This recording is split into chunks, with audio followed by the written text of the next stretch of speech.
come on. Come freaking on. I don't know what to say. Ladies and gentlemen, boys and girls, I am so excited to announce that our merchandise, our clothing, Let the Adventure Begin, Ice Season Hard Water, is officially in Eden Prairie Shields. Shields is so amazing. They've got everything for your hunting and fishing needs, and they're a big time store. They're like big time, you know? Like when I think of Shields, I think of like, they have a dang Ferris wheel in their store, and everything from sports stuff to clothing for men, women, shoes, guns, fishing gear. They have everything, you know? And Shields is so cool because not only do they work with just big time players and big brands, but they work with small brands too, and the small guys. And that's what we are, you know, from hand drawings to computer designs to us getting our stuff made and printed in our small hometown to selling to a couple local bait and tackle stores to now in Shields in Eden Prairie. And I couldn't be more thankful and more excited, so thank you. Thank you to each and every one of you that have supported LTAB and made this merchandise brand and this clothing brand a thing. And thank you to Shields. Thank you to Shields for supporting the small guys and the small businesses and putting them in your awesome stores. I couldn't be more excited. If you're around the metro area or heading up north to go fishing, swing into Eden Prairie Shields. Come check it out. I hope it sells well here, and I hope everybody likes the stuff. We're so excited. My buddy Cole and I, we've been working really hard on this, and to get the opportunity to be in here, we couldn't be more excited. So once again, thank each and every one of you who supported LTAB, and thank you, Shields.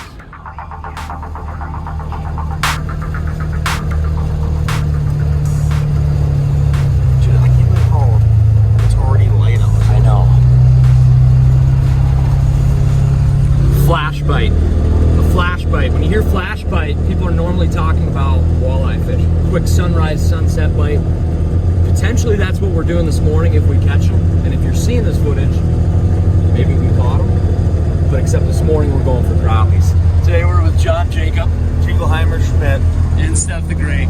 We've got this absolutely loaded down with a bunch of gear. And we're not going to talk too much. We'll explain more, hopefully, as we're catching. But we're ripping the Ranger back somewhere wicked far. And the sun is like, I don't know, 10 minutes away from poking its nose out. And that's when we want to be there, sitting there jigging. So, next stop.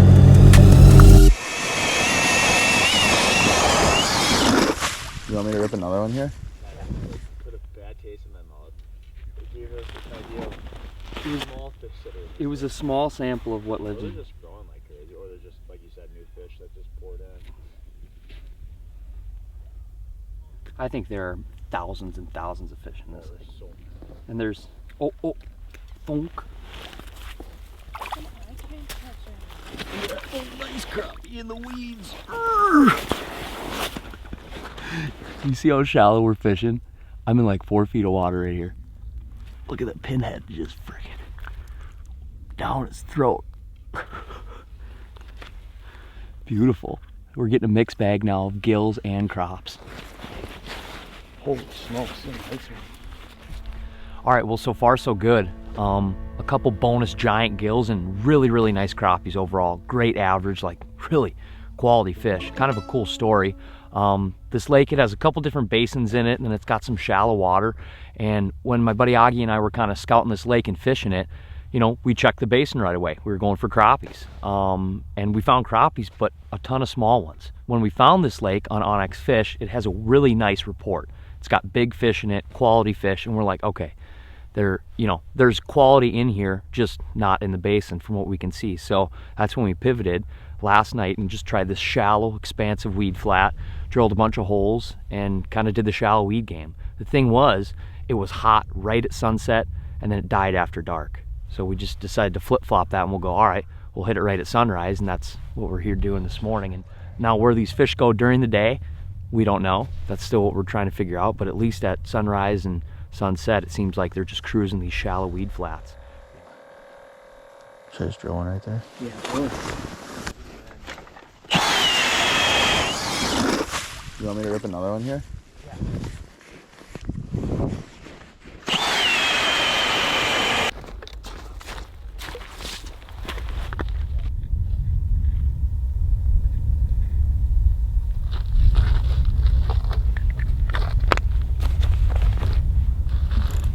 Oh, that a boy. That's a nice one. Nice one. Oh yeah. Jesus. Oh great. Well, it wasn't rolling, but just ripped this 13.5 probably. It's a tall beast. Look at that thing. Oh. Absolutely crushed a pinhead. Weird. Jesus. That is a tank.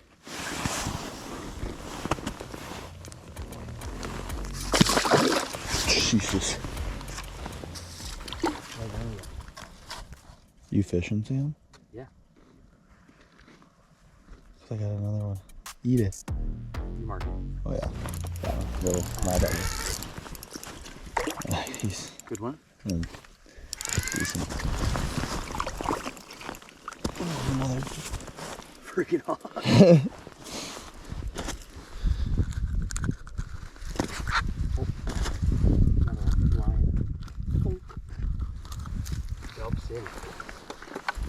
Big one.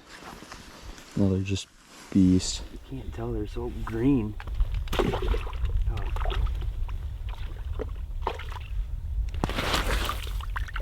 Nice. Very quality. This is a giant mark here. And I just totally ruined it. But he'll come back.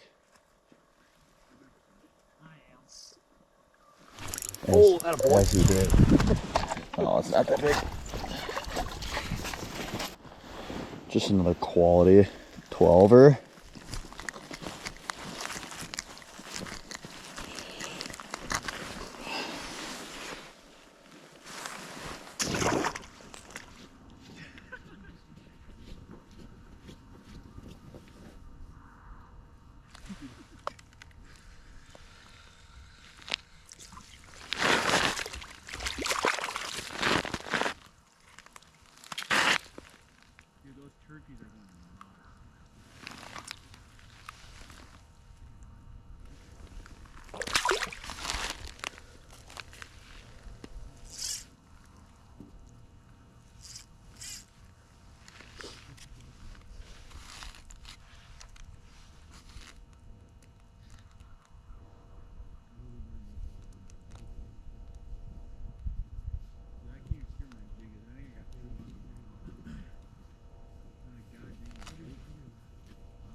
No, it's at the bottom of my hole.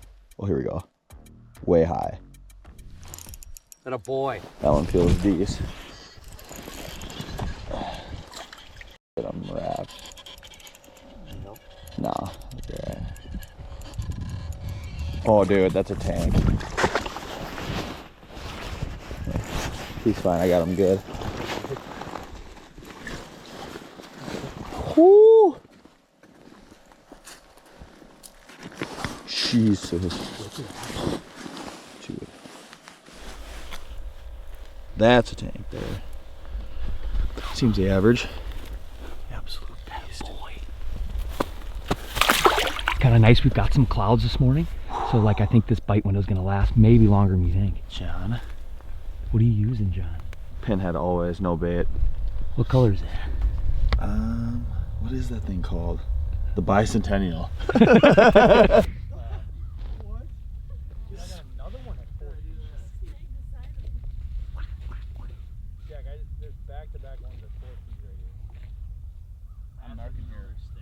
You marking? Yeah, a ton. Here, Oh. come here. You just freaking show up on you, gotta.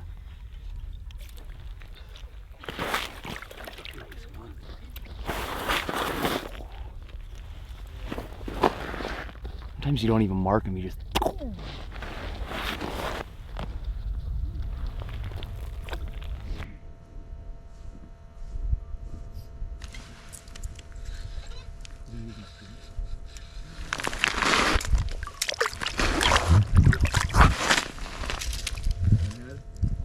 What? Good one? Oh, not huge.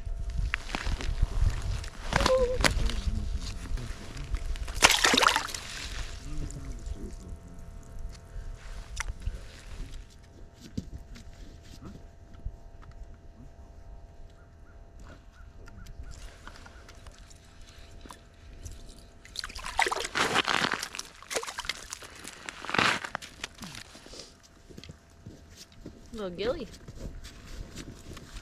Gilly. Mm-hmm.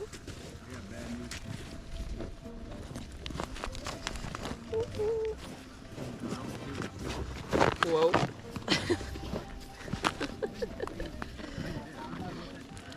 Yeah, this is exactly what it's. Come back in. You were kind of hooping them this morning, dude. Right next door to you. I know. That was so weird. They Dude. must have been swimming from. 2 feet away though. Oh, Yeah, crappie or gill? Just on me. Oh, crappie. Came out of nowhere, just.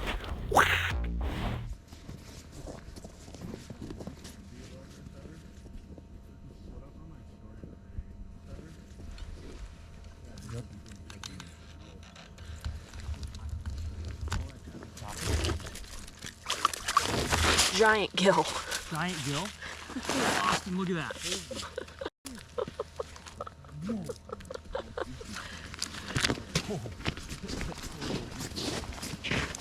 You got the bump giant? That thing is huge. Oh my God, Steph. That's a beautiful gill. Look at the backside of him. Look at how he has some fins. Look at how thick and big that freaking gill is. Oh, nice. Put him on the bump real quick. Oh. Steph the Great with a freaking skyscraper of a 10-inch gill. Huge. Look at his markings. He's got some damage to his fin. Show me one more time. Pick over 2 hands. Let him go whenever you're ready. I gotta stick my hands. There we go. He's ready to go. Nicely done. Probably your biggest gill of the year so far. For sure, my biggest gill of the year so far. For this year. For sure. Show them what you're using. Steph, Augie, and myself, we're all kind of using a rendition of the same bait. A true staple now in the ice fishing world. Probably one of the best baits in the world. This is a pinhead. And for crappies, a lot of times we use a 16th ounce pinhead, which is a little bigger. But fishing shallow weeds where the crappies and gills are mixed, we love using a 1/32 ounce pinhead. I think Augie's got on, what color you got on? Taste the Rainbow? Yeah. Augie's got Taste the Rainbow on. Steph, she uses a classic straight up Wonder Bread, and then I use a chartreuse Wonder Bread. And she's tipping it with a little bit of meat, which can kind of be pretty lucrative, especially when there's big gills down there. It's been fun.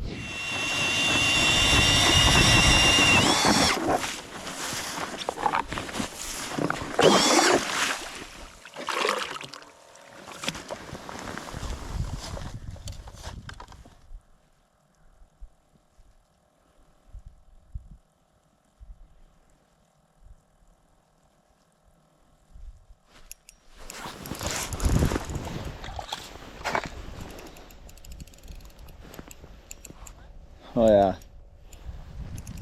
Real shallow here.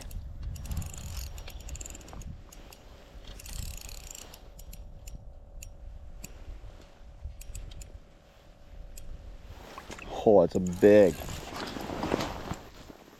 Look at that. And tank. Bottom lipped them. Yeah, it just seems like when you drill fresh holes, since they're not spooked by them, it's just like, hits the ticket. They don't fit too well up those 6-inch holes.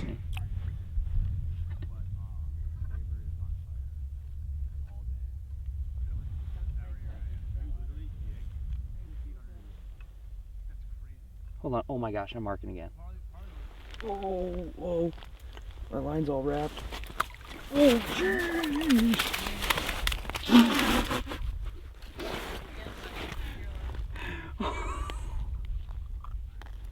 Did you see that gong show? I was like wrapped around my tip and this freaking big boy come in. I was hand lining it. All right, I need to figure out my rod situation to really get back down there. Look at these freaking beautiful. Definitely, that's a nice one right here. It's because I'm chasing fish, usually in the basin. But one thing that I struggle with myself, and I'm starting to learn, is when you find good quality weeds and you even see any fish like on camera or anything, slow down and stay put, because those fish, they seem to tend to they'll leave right away as you drill, but they'll come back. And so that's one thing that we've kind of started to learn this year is, you know, towards that middle of the winter, even when you think that these fish aren't going to be shallow, just check those weeds, because a lot of times those fish out in the basin are pressured by those, you know, by those weekend anglers, if you will, sitting in their fish houses. Those fish will push up shallow, and you know, that's what we've been finding is staying put in these shallow weeds. This is where we checked after these three didn't work, and we kind of hitting it old school today, where we go into these weed flats and we're poking like 30-ish holes, sitting down, letting everything be quiet, and just methodically hole hop. This is like what we used to do a lot growing up. Obviously, before forward-facing sonar, we would punch a bunch of holes, let things settle, and just kind of work as a group and fish around these areas. And we're doing the same exact thing now. Yeah, just in extremely shallow water. We're fishing anywhere today from 6 to 3.5 feet. And it's like these fish will just show up on you and thunk. And it's panning out. It's been an awesome sunrise bite so far.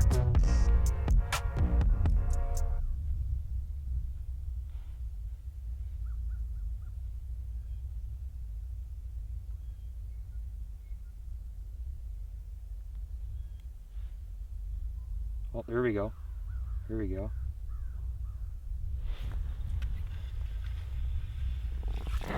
Nice crappie.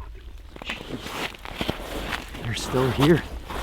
These clouds have kind of stayed, and I think we've got kind of an extended morning bite, which is nice, but freaking beauty.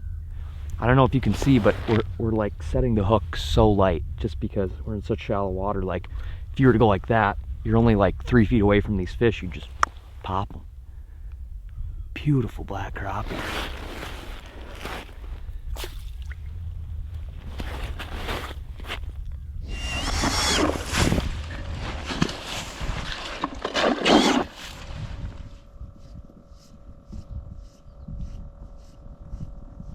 You guys care if I put a tip up over here? No, go ahead. Wherever. Oh, good.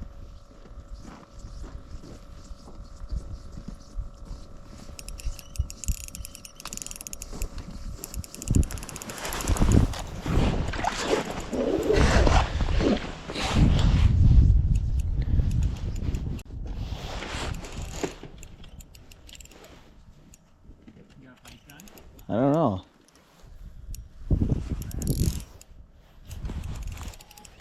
It's a crappie. No. I'm not even. We're filming. Oh my god. Absolute giant. Of course, wasn't filming. That's the way she goes. Oh my god. Holy freaking smokes, dude. Yeah. Let's get him on the bump or what? Get him out of here. That's a tanker. I don't know if Augie was recording or not, but it's so thick, dude. 14. Stout, fat, thick.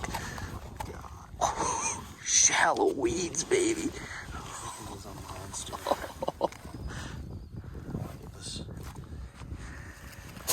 Barely fits.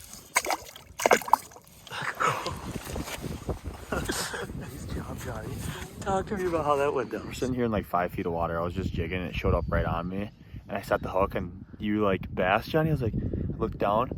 Dude, it was white and I was like, holy cow, this is not a bass. Because I thought it was a bass too. Oh, nice job. Freaking beast. Oh, that was a beast. Jeez. I put the cameras away because we're thinking about leaving soon.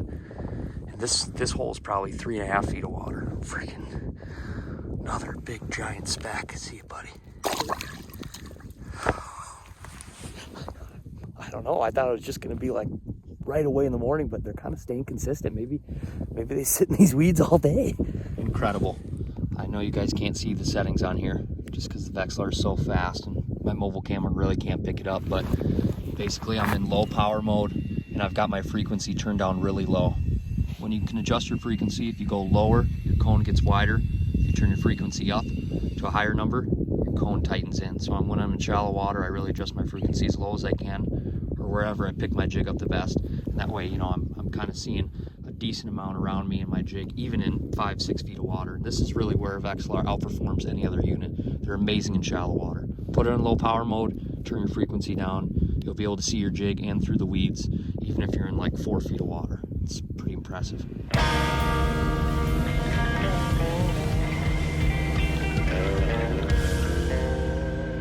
That was a good time. I know we probably didn't do too much explaining. It was just a lot of raw fishing, but that was just a quick sunrise crappie bite. Shallow weeds, and yeah, mixed bag. A couple bluegills and a couple random perch mixed in there too. But yeah, the size structure of those fish and just the average size is incredible. And when you're in shallow water, like the fish are literally 4 feet underneath the ice or 4 feet from your tip of your rod. And they're so green once you hook them, it's like, it's a battle. So either way, thank you so much for watching. This is Unlucky Said, and stay tuned. And as always, let the adventure begin, John Jay. You won't be. Oh, my pretty babe, something ain't right. Got to find a way to move ahead. Oh, my pretty babe, I won't